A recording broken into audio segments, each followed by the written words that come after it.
pleasant Thursday evening to you, my wonderful viewers there in TV land. Thank you for joining me for yet another episode of Let's Talk for today, Thursday, the 27th day of April 2023. I must apologize for not being here on Tuesday evening. It was circumstances beyond my control. But that apart, I am happy to be here this evening with you so that I can enlighten, inform you as to what is happening. And I trust that your day was well spent. But under announcements, I just want to get a few items out of the way. In my usual form, I would normally extend birth anniversary greetings to those of you who might have been celebrating a birthday today or who would have celebrated a birthday earlier in the week and is expected to be celebrating your birthday later in the week. So congratulations to you and happy birthday. And for those of you who are celebrating a wedding anniversary today, let me also take similar expressions just as the birthday wishes. And for those of you who might have a newborn added to the family, let me also say a big congratulations to you. COVID is still with us, and I just want to remind each and every Guyanese, do not slip, do not let up, but ensure that you sanitize, you wash your hands regularly, and wear your mask and watch your distance, because if you're protected, then you're able to help to protect your loved ones and those who you come into contact with on a daily basis. I also want to um, this advertisement or make this announcement where this advertisement is concerned. For all your machining needs, visit Hesso and Sons Machinery Establishment. And they are experienced in resurfacing of engine heads, machining of rotor, pressing out of wheel bearings, and other general machinery works. So for further information, they are located at West Road, Pleasance, and this is where you have the open market number 32. The foreman, Mr. Clement Hines, he can be contacted on 6820556. I'll repeat that, 6820556. And the manager, Mr. Hensley Kite, he can be reached on telephone number 6160788. I repeat again, 6160788. I also want to remind you, my viewers, that nomination day was on the 17th of April. That was roughly 1 week, few days ago.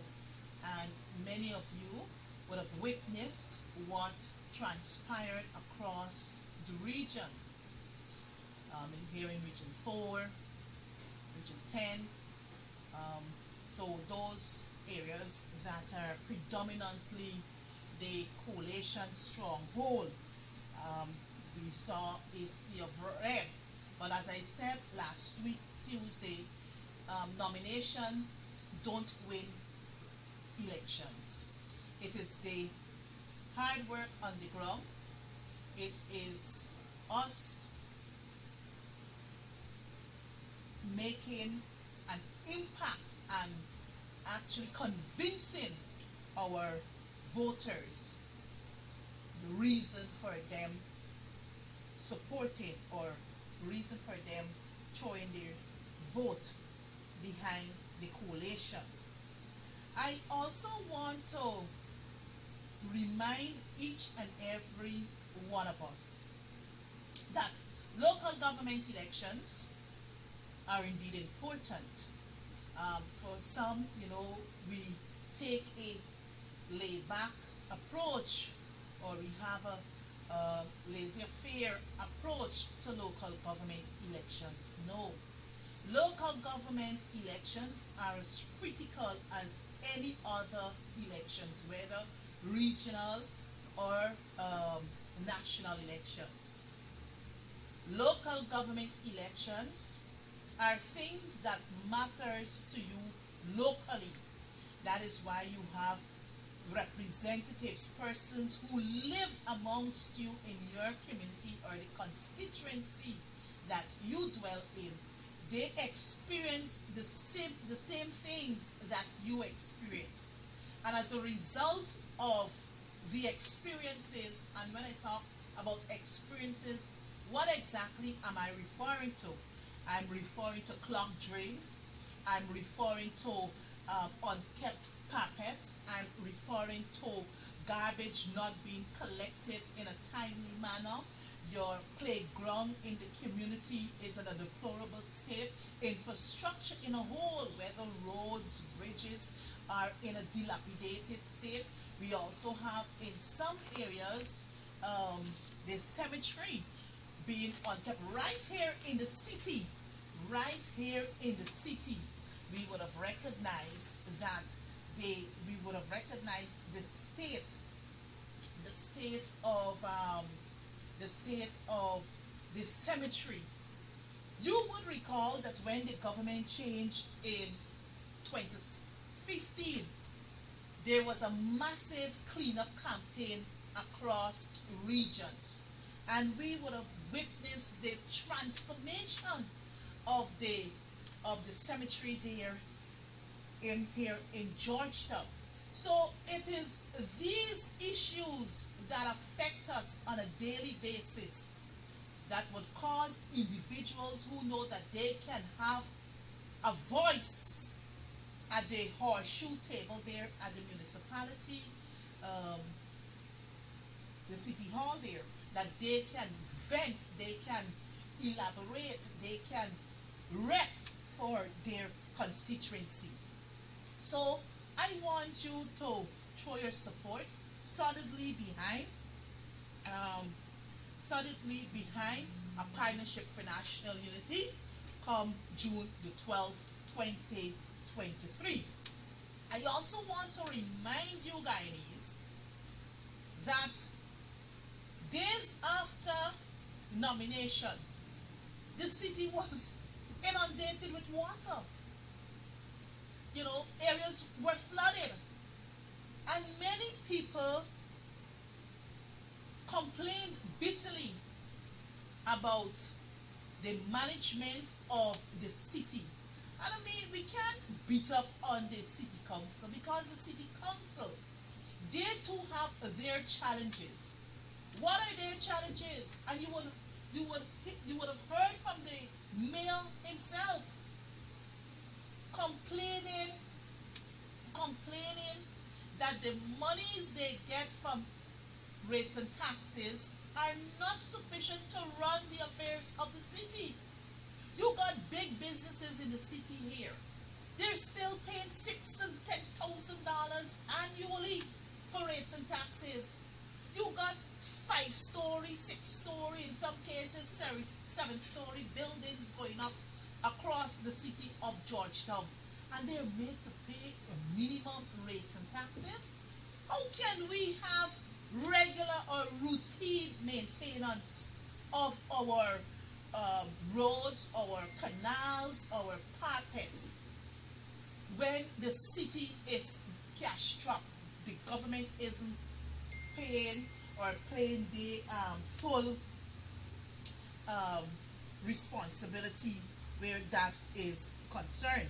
So, and I also want to remind you that local government elections were neglected for 20 years under the People's Progressive Party. The last local government under the PPPC was in 1994. It was until 20 years after, when we came into government in 2015, we promised you that we will ensure that local government elections are held. And we hold to our promises. We hold to our promises. So you had in less than 5 years, you had two local government elections in this country under a partnership for national unity and the Alliance for Change after 20 plus years. So you're hearing, this gentleman, Mr. Barajagio, frequently chanting and ranting and raving that he is going to beat the coalition in this stronghold, Georgetown, Linden, Baltica, New Amsterdam. So I want to say to you, my viewers and listeners, if you never voted, whether in the 94 local government elections, in the 2016 elections, or the 2018 elections, I plead of you to do so in 2023.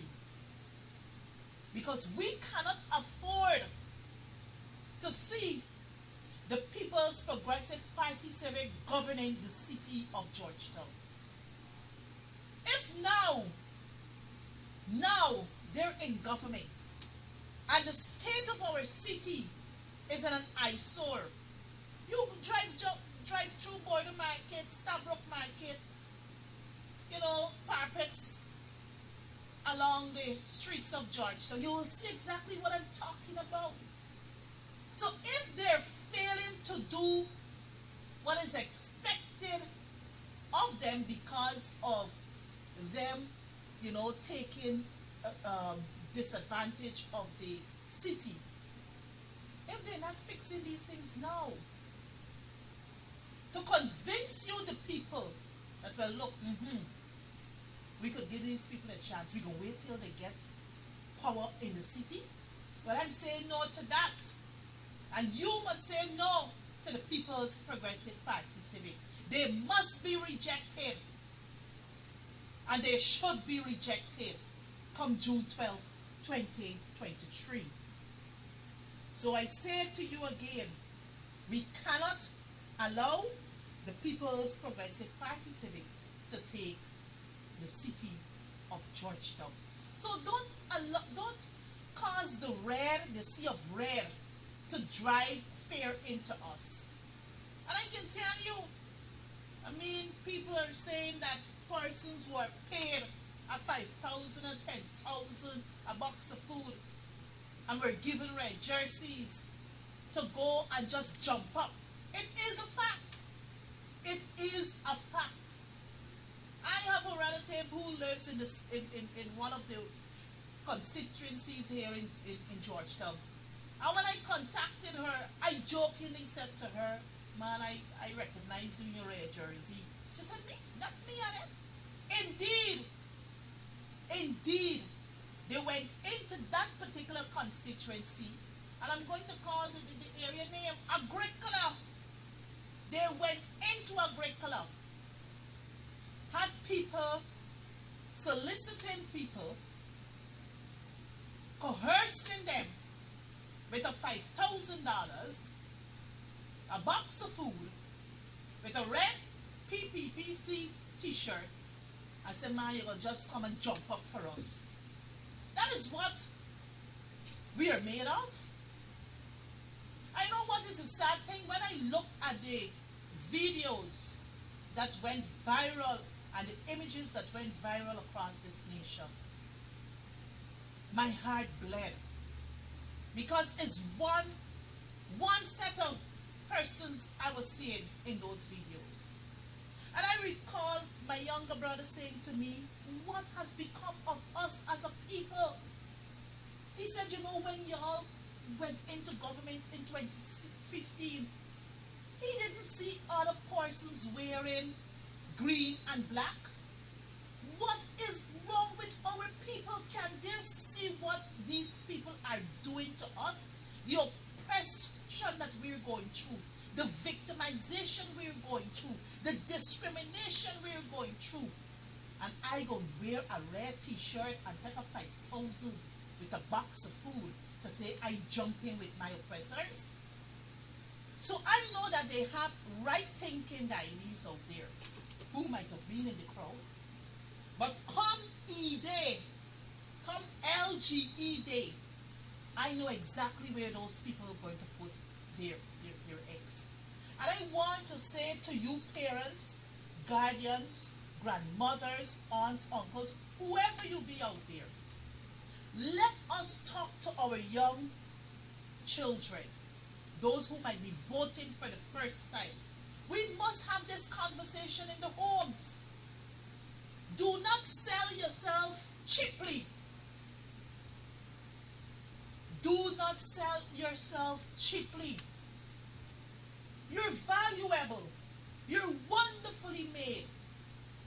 And you cannot be sold for a $10,000 or a box of food.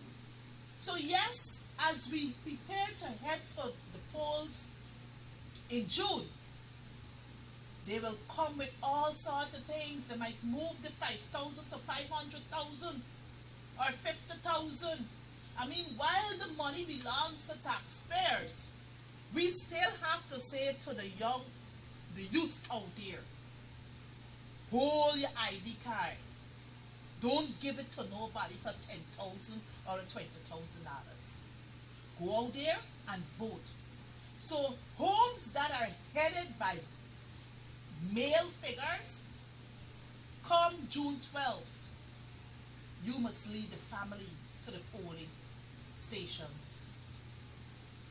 Homes headed by mothers or grandmothers, aunts, female head, I'm saying to you out there, let us lead the way.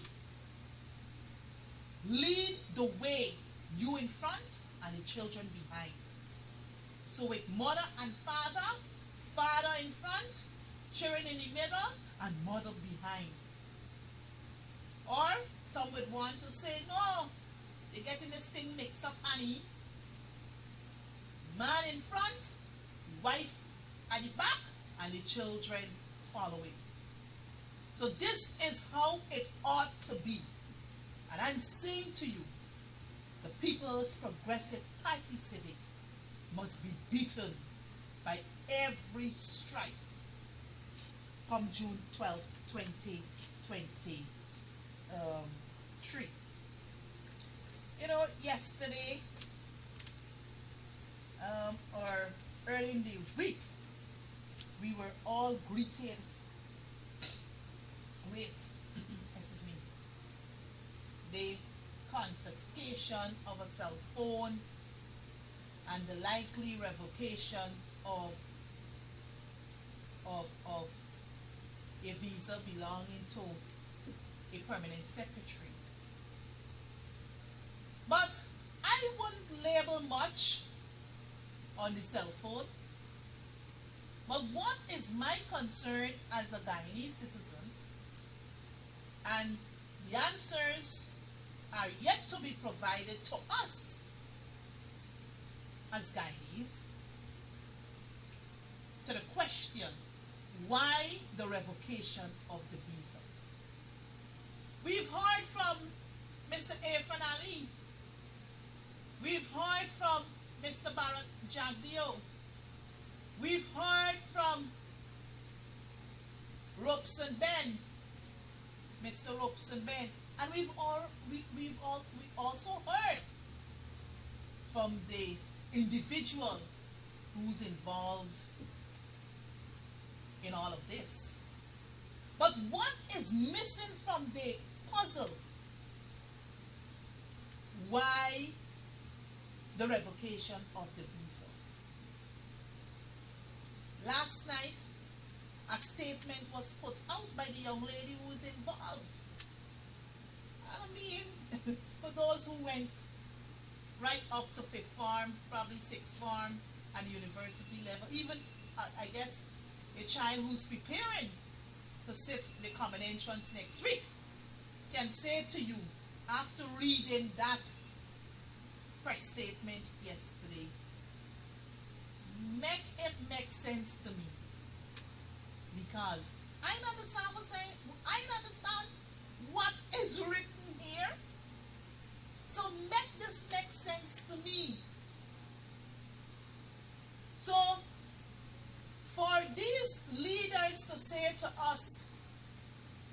that the woman will remain on the job and they don't have no further comment to make, it's quite troubling to us as a citizen. It is saying to me as a citizen of this nation that these people who we have in high offices, they care absolutely nothing. They have no respect for the citizenry of this nation. You think this could happen in Trinidad, in Jamaica? As I'm speaking about Jamaica, I recall one of Jamaica's minister of government, Mr. I'm trying to get his name, Montague. He was Minister of Public Works and Infrastructure Development, something to that effect. But apparently, he was involved. He was involved in some misdemeanor. I don't have the facts here before me. But I remember the Prime Minister, or I didn't even think the Prime Minister asked him to resign. He did the honorable thing and he resigned as Prime Minister. I think he's still serving. He resigned as Minister. I think he's still serving as a Member of Parliament.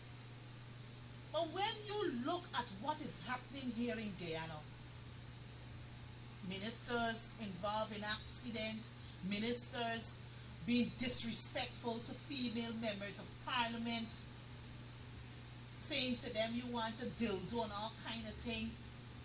Then you got all kind of things being displayed at the level of the National Assembly involving persons who are serving in this government, and they're not being upgraded.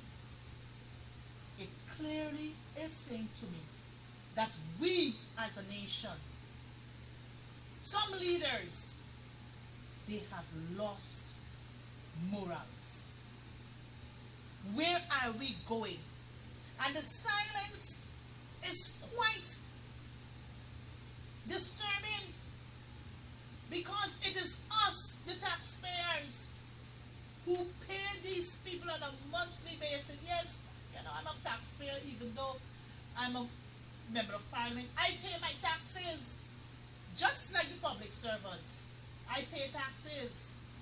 So we're paying these ministers. And then when they're involved in these egregious acts, it seems as though nobody can't say, man, Tom, you're wrong. So, Guyanese are, with this recent revelation, though she's a permanent secretary, we are left to wonder what next. We have seen all the wrongs from the defiance of our Constitution right down. What next? What next, my Guyanese brothers and sisters? So, I guess we will have to wait a little longer to hear from those in high authority what will be done with Miss Toussaint Thomas Jr.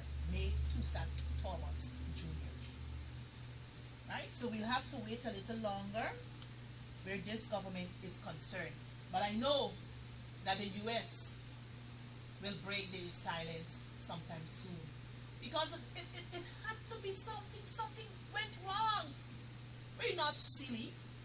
Something went wrong. The US, they're fully aware before what was going on. So they were able to do what they had to do last week. And I guess we will await the release coming out from the United States of America there. But I also want to let you know that last Monday, that is April 24th, the National Assembly met. And we had the taking of the oath by Dr. Asha Kisun, who has replaced um, Mr. Schumann, Lennox Schumann, who was the leader, who is the leader for the JLP, the Justice Labour Party. So Asha Kisun was the leader. I think she was the presidential candidate for the TNM. It had to be something with the something movement, you know, party. So she is now the newest member of parliament in the 12th parliament of the Cooperative Republic of Guyana.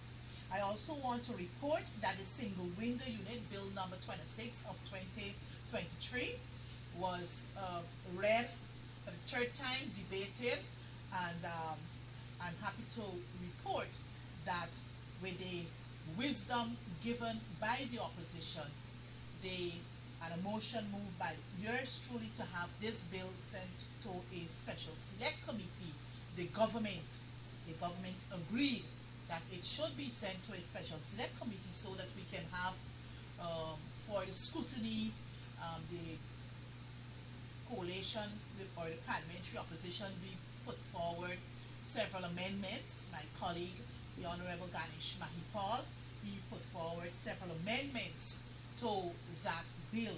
So the bill will be examined in the special select committee, and when it returns to the wider assembly, then it will be further debated and then passed successfully once there is consensus at the level of the special select committee. So we'll be hearing a little more on what is this single window system. So it's basically an integration of the services that are being done across the NDC and the municipality districts here in Guyana. So this center, there will be a center where you can submit your building plans, your application to construct, and all other relevant documentation that goes with the application. So you're able to do it either by way of hard copy, or there will be like a portal where you can you can make electronic submissions. So I will expand a little more on that. We also had the government lay two supplementary financial papers, 1 and 2 of 2023. And this is actually seeking to have the carbon credit inflow monies be made available to the indigenous communities. So there are two papers, and the total sum that they're seeking as supplementary amounts to about 31 billion Guyana dollars. So these papers will be examined at our next sitting, which is set for next Wednesday, 2 Wednesdays. Yeah, 2 Wednesdays. That will be the 10th of May, 2023. Right? So apart from that, we had several other bills the government was able to lay in the National Assembly. So you're hearing the talk about the National Intelligence and Security Agency, right?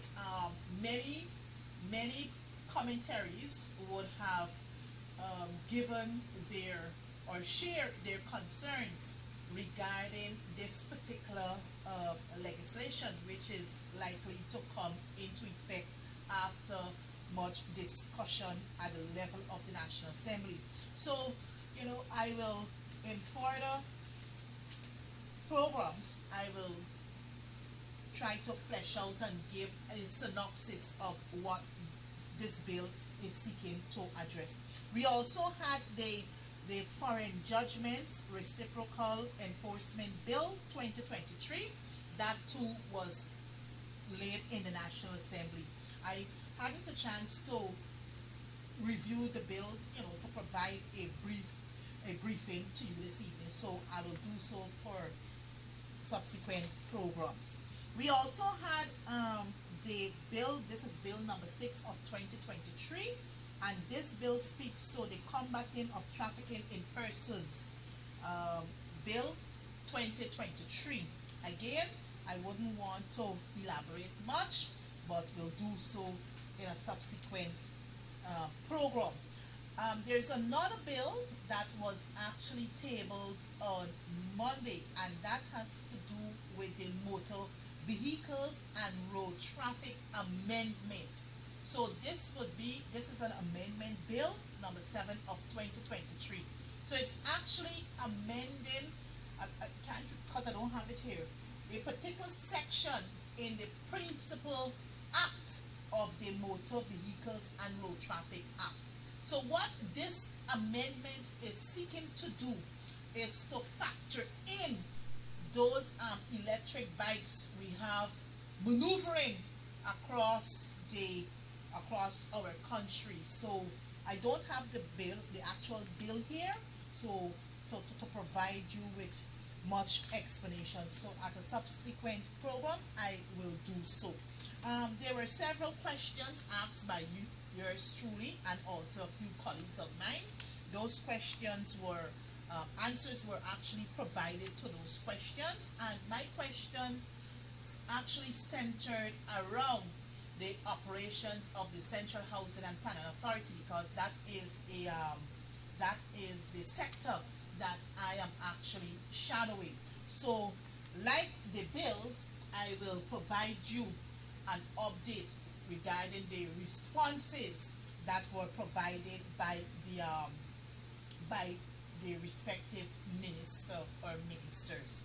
That being said, I don't have a guest this evening, so the topic will be on PPPC Exposed.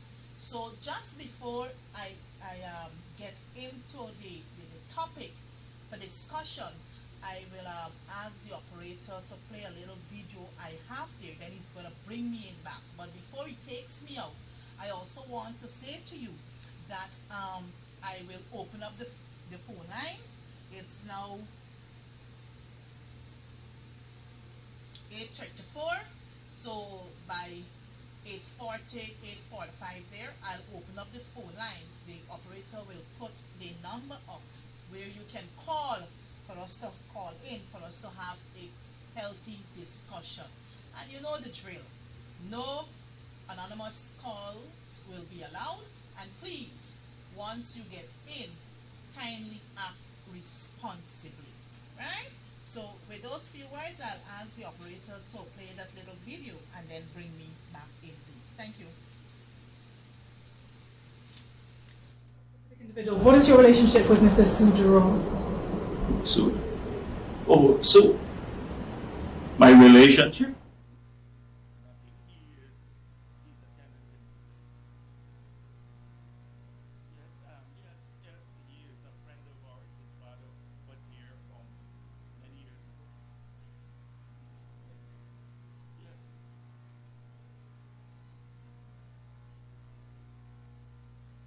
As a friend, yeah. He claims that through his very close relationship with you, that he's able to get any deal done. Well, I don't know if that's.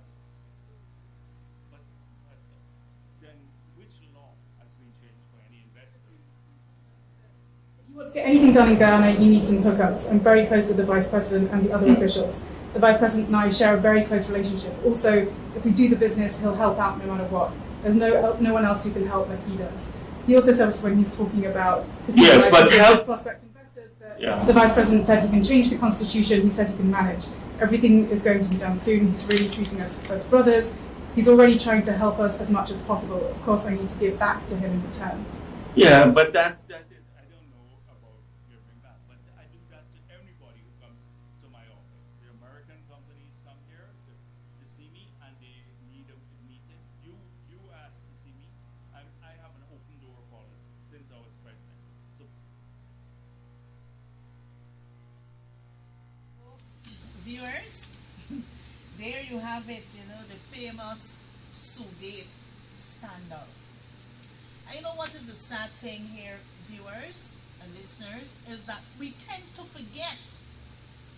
We tend to forget these situations. And these are things we ought not to forget, because we have to remember and realize who we have governing this country. This country is not being governed by people who really care for you and I. This country is being governed by a group of mafias who feels that they can grab everything belonging to Guyanese. They believe that Guyana is their estate. And this particular gentleman who we just had on screen there, you would recall that under his leadership as president of this country, Guyana suffered tremendously. Yes, they like to say that when PPPC is in government, Guyanese prosper. Who really prospers? Not the ordinary man and woman who are living whether in West Rumvelt, East Rumvelt, Tiger Bay, Agricola. You go into Agricola now, the people will tell you, because they got contracts that were issued out to some persons in the community. And what was required of these persons to whom the contracts were awarded to, they had to get persons from the community to work. And the agreement at the meeting was, as reported to me, is that they were going to work for $10,000 per day. So I think there are about 3 or 4 contractors working there. So I was told that the 3 contractors who are working up front, one, their workers are getting the $10,000 a day. The contractors providing food, water, and even drinks. And in some cases, their PPEs, probably the long boots, the tools that they have to use. And there's one particular contractor. He's not doing these things. He is telling people he can only pay $5,000 a day. And then out of that little money these people are getting, they gotta buy water, they gotta purchase their own food from him, the contractor. How is this fair? So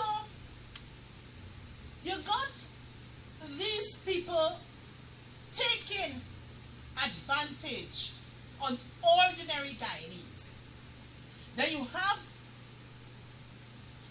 those in authority who are oppressing our people. You know, just earlier today, somewhere I was driving, I think it was down Homestretch Avenue, and I saw a sign outside of the sports hall complex, because you know they're doing some renovations there. And the sign reads, skilled workers needed. Skilled workers needed.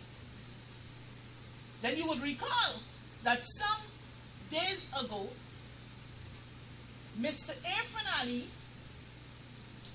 is saying, or reported to Guyanese, that skilled workers will be imported. I mean, I had my say where that particular matter is concerned. Because I believe that if the government really and truly invests properly in our education system, we would have skilled people coming out, whether from the institutes, whether from the University of Guyana, and also at the secondary level. We wouldn't have to go looking for people. Just put the money where it needs to go. Invest in education. And you can also invest in your people. So when you bring foreigners from out of country, first, You gotta pay, probably you gotta find housing accommodation for these people. Then you gotta pay them. You think those people who coming in go take a $5,000 a day as payment? No. You think they come in to take $10,000 a day? No. The government will have to fork up well.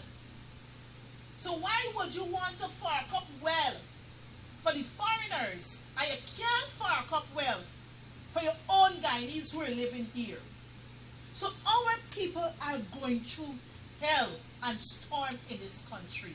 Cost of living is on the increase. So you got a man who thinks, or who think he knows everything, is the best economist in this country. Just before coming on program, I heard that the government, the PPPC government, will no longer proceed with a sale for the Marriott Hotel. My brothers and sisters, one, that Marriott Hotel was built with your money and my money. Secondly, for that property to be put on sale, the government failed. And when I say failed, what do I mean? One, they never put it to a public tender. They never put it to a public tender where you had it advertised out there and you had bidders coming in from individuals who might have shown their interest. No. So you had a few persons who would have put up their bids. So you had the highest bid coming in at 65 million US dollars. Then you had the second highest bid. I don't think they have revealed that figure. But they were going to proceed with the deal. But after the investigations and the research that was done by your parliamentary representatives, we were able to discover that the Egyptian to whom or who would have put in as the highest bidder, he, as reported, is involved in a lot of nefarious activities. So today, the big announcement was made through Mr. Jaglio's press conference that the government will not proceed to sell the Marriott for $65 million because of the revelations surrounding the bidder. But what he failed to say to Guyanese is that, well, look, we can perhaps move to the next or the second highest bidder. But he wouldn't do that because you know who is the second highest bidder? The second highest bidder happens to be Mr. Robert Badal, the owner for Pegasus. So because of his spitefulness, the vindictiveness of this individual, they decided that no, they will not proceed. Right? So we know that this particular individual has always been involved in frauds. Whether we saw what happened with Gaisuku, we saw what happened with the fiber optic cable, the Amila Falls project. There is not one mega project in this country for which you and I are still paying for has been a success under the People's Progressive Party Civic. If you find one, send it to me, please. The CJIA, they entered into an agreement, it might have been in 2013, between 2012 and 2013. No feasibility study, but the sign away for a loan of 138 million US dollars with the Chinese Exim Bank of China there. And the government had to find 12, the local government here, our local figure is 12 million US dollars. So 138 plus 12 million would take us up to 150 million US dollars. So I know for a fact that perhaps we might have surpassed the 150 million because the project is still ongoing. We inherited, I'm on television, so I wouldn't want to use the word. It begins with G and ends with E. But I will say, use a simple word. We inherited a bad project. The intentions might have been good, but certain things were not followed. So we went in, we tried to do what we could have done, and Guyanese are still facing, we are still faced with the ongoing construction with the Chenijagan International Expansion Project, which is being constructed by China Harbor Engineering Company, a Chinese construction company out of China. So this is what is happening. Well, the real issue I want to address here this evening has to do with the forgery. Fraud is fraud. People, the PPPC, they have been exposed. So since they have been exposed after nomination day last week, where you had Guyanese coming out to say, well, I never signed for Annette Ferguson, who might be, I'm just using myself as an example, a PPPC candidate. So Tom never signed for me, but Tom named there, he addressed there, he said his ID number is there on the form, and a signature purporting to be Tom's signature is there. So now that they have been exposed, what they did, probably they hurried up. They report, the COI report into the March 2020 regional and general elections to divert our attention from all the discrepancies that emerged after nomination day last week. I must say, I am so disappointed in Claudette Singh, retired Justice of the Court. I am so disappointed in her. Claudette Singh is the chairman of GCOM. The chairman of GCOM has oversight, along with her 3 commissioners, 3 from the PPP, 3 from the coalition, to ensure that Guyanese, the elections here in our country, is managed effectively and efficiently without glitches. But this is not happening because Claudette Lake should truly swing. Claudette Lake should really swing, because everything from the employment of staff, Claudette is aware what has to be done. But no, if they got a deadlock between the 3 commissioners, all it requires is just one more vote. And who makes that deciding factor is Claudette's vote. So in many instances, Claudette has been supporting the People's Progressive Party Civic.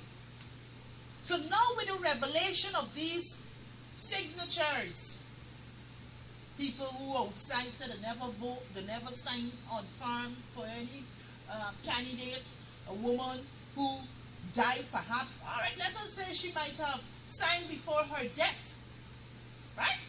Let us say that. But when it was discovered that this woman is dead, the person who might have presented that list, a PPP person that is, was told to go back and fix it. So the same dead woman, the same woman who died, her name reappeared along with the signature. So what is that telling you? We're not fools. We're intelligent people. So in 2020, they blamed the coalition for rigging the elections. But in actual fact, when we went to a national recount, my brothers and sisters, they wanted just Region 4 alone to be recounted. So Mr. Granger said, no, we're going to have a recount from Region 1 right through to 10. And we saw, I was there, I was a counting agent. And I can tell you what I saw coming out from those boxes. More so, boxes in Region 6. You had missing oaths of identity. People who died, names ticked from on the voters list. You had missing lists of electorates in those boxes, just bare ballots. I can tell you what we discovered. So, you had the declaration. They said they're going to run to have a COI. They allow mayors Mingo, Lowenfield, Lawrence, Smith, Joseph to be placed before the courts. Up to now, these cases ain't moving. These cases ain't moving. But they bring in now a COI, which lasted for about 3 months. They started their work in November, and they ended around November 2022, and ended in February 2023. So the report was presented. And I glanced a bit at a few recommendations, not the entire report. And many of the recommendations contained in that report is not new to my hearing or reading. We had reports from CARICOM. We had the EU Observer Mission. They prepared a report. We had a round table discussion where things like there should be a legislative or a legislation for elections campaign. How money is coming, how this money is spent, So you must have a law governing that. You have to look at the makeup of GCOM composition.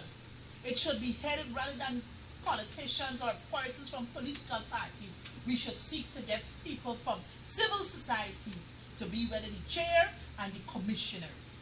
And so many other things that this COI recommended, the COI report recommended. The EU report recommended that too. Even the CARICOM report recommended that too. So they brought this report now to make people feel as though what the COI findings are actually linked to the names I referred to earlier. Now, we got court matters, I said before. These people were called before the commission and they refused to offer any response to the commission because, why? They have pending matters in the court. So if I, Annette Ferguson, and give the commission, it wasn't called before the courts to give my evidence, why should I go to a commission, a kangaroo commission, to give evidence? Oh no. Oh no. So I want to say to you guys, do not allow these things to be distracted. Jagdio is a man you must never trust. You must never trust Jagdio. It is the same gentleman who said to us that he had married this beautiful girl, Vashni Singh Jagdio. It is the same gentleman Ferguson had 3 house lots. And many other things this gentleman has been saying. But you know what? On many occasions, this same gentleman has been proven wrong. So I know I did commit for us to have a call-in session, but time has caught up on me. So I would want to say to you, my brothers and sisters, do not be fooled. Do not allow politicians to play into your psyche. We must be, as individuals, we must be able to reason things for ourselves. And the only way we can do so is through reading. Knowledge is power. So when Ferguson comes before you and says, man, this cat is white, and you know that you read that the cat is black, you must be able to confront me. No, the cat is black. Why you come tell me cat is white? So some politicians would want to mislead you, misguide you, and by spewing propaganda against their opponents to look good. So I want to say to you, my brothers and sisters, Bharat Jagdeo must never, and should never be trusted. The PPPC, they have been exposed. You would recall from the recount report, you had 47 ballot boxes, tainted ballot boxes along the East Coast corridor. Not me saying that, that's what the report said. That's what the observation report stated. And all other things that flowed with it. We saw exactly what happened. So it wasn't a coalition, because when you look in East Ruimveldt, West Ruimveldt, South Georgetown to be specific, look in Buxton, have you seen or heard that the coalition had stuffed ballot boxes? No, nowhere in our strongholds. Everything that happened on the Lower East Coast. Happened in regions, some of the regions that are controlled by the People's Progressive Party. So I want you to know who the real riggers are. They have been exposed. I ain't hearing Sarah Lynn saying up. I ain't hearing EU ambassador saying, EU commissioner saying anything. I ain't hearing from the Chinese and all the guardians of democracy. All these people, the private sector and everybody, they had a whole handle in things, but they're silent. They're silent. Why the silence? So, I want to say to you, come June the 12th, as we prepare for local government elections, operate like the horse. You got your blinders alongside you. You just keep looking ahead. Because it is one goal we're going for. And what is this goal? To ensure that the strongholds of the Partnership for National Unity, more so the People's National Congress Reform, remains intact. Remains intact. So time has caught up with me, and I want to say to you, my wonderful viewers, thank you for joining me this evening. I do look forward to you joining me next Tuesday for another edition or another episode of Let's Talk with Annette. Enjoy your weekend. I know Monday is a national holiday. Let me take this opportunity in extending happy Labor Day greetings to all hard-working Guyanese in this country, more so our public servants. May God continue to bless our beautiful country. May God continue to bless you and your family. And once again, may God continue to bless us as Guyanese. I do look forward for you tuning in next week, Tuesday, for another episode of Let's Talk with Annette from 19 hours. Do enjoy the rest of your week and do enjoy your weekend. God blessings to you. Ta-ta!